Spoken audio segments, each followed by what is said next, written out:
Senator from Kansas. Madam President, thank you. I joined the bipartisan infrastructure group of 22 senators. I'm one of the originals, and I did so for a number of reasons. One, how important infrastructure is to Kansas and to the country.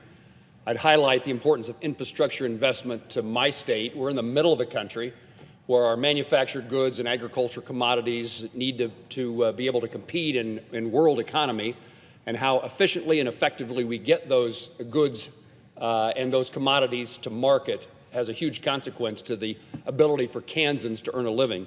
And across our state, from southeast Kansas to southwest Kansas, from the suburbs of Kansas City and Johnson County and Wyandotte County, all across northwest and central Kansas, the demand for improved roads, greater safety is there. There is a great desire to see that roads and bridges are repaired. County commissioners and trustees of our townships have called to say, we have a bridge, could you help us do something about that? So I entered this group of 22 senators. I was one of the 11 to provide some input and to see that Kansas priorities, that we had a seat at the table, and to help negotiate a deal that didn't raise taxes, that didn't spend trillions of dollars, and focused on actual traditional infrastructure, and to avoid what I fear is to follow what I would describe as a Democratic wish list. I wanted this to be a smaller, more affordable, a paid-for package that was not excessive in scope, didn't add to the national debt, and did not raise taxes on the American people. This package includes a number of priorities of mine, including a historic increase in investment in broadband, and does provide critical resources to repair our roads, bridges, and airports. So, desire for a seat at the table, a desire to invest in infrastructure, and I also would add a desire to see that the United States Senate, Republicans and Democrats, can work together for a beneficial product to the American people.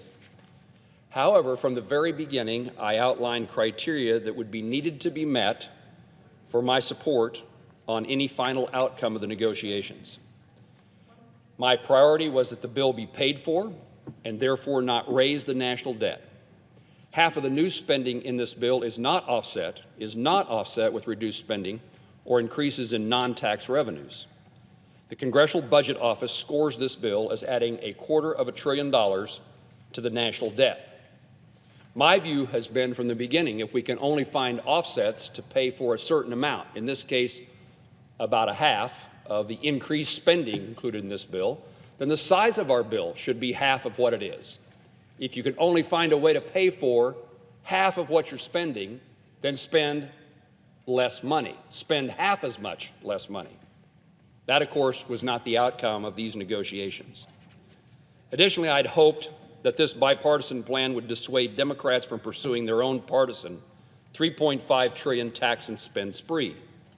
The Democratic plan to immediately follow this bipartisan infrastructure bill with their own spending bill significantly undermines the bipartisan effort to deliver a good outcome for the people of this country.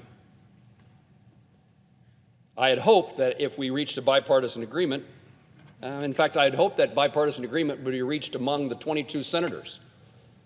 But pretty early in the negotiations, it became clear that there was a significant input and direction from the Biden administration and from the majority leader, the Democratic majority leader in the United States Senate.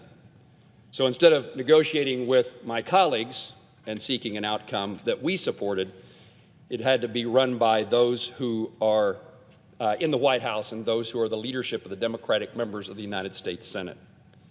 So my desire to see that we pass or reach an agreement to pass a bill that would be paid for did not occur, was not met, that criteria was not met, and the desire to see Democratic senators say that if we do this together, we're not going to do something else on our own. And in fact, some of the things we negotiated in or out of the bipartisan package will now be included in the broader package of the Democratic wish list.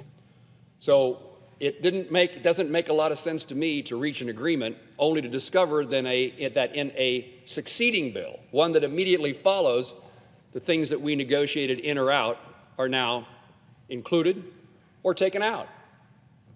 So the bipartisan nature of the agreement is in many ways offset by the bill that follows.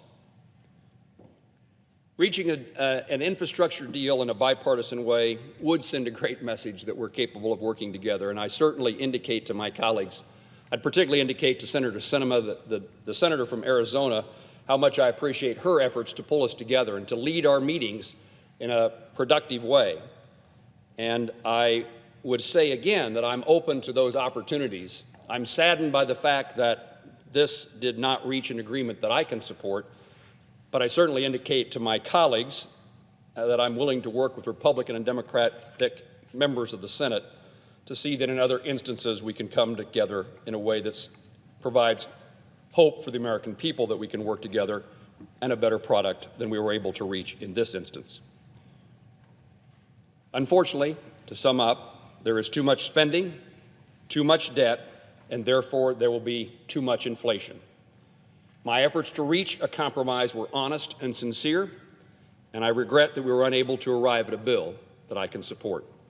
Mr. President, I yield the floor.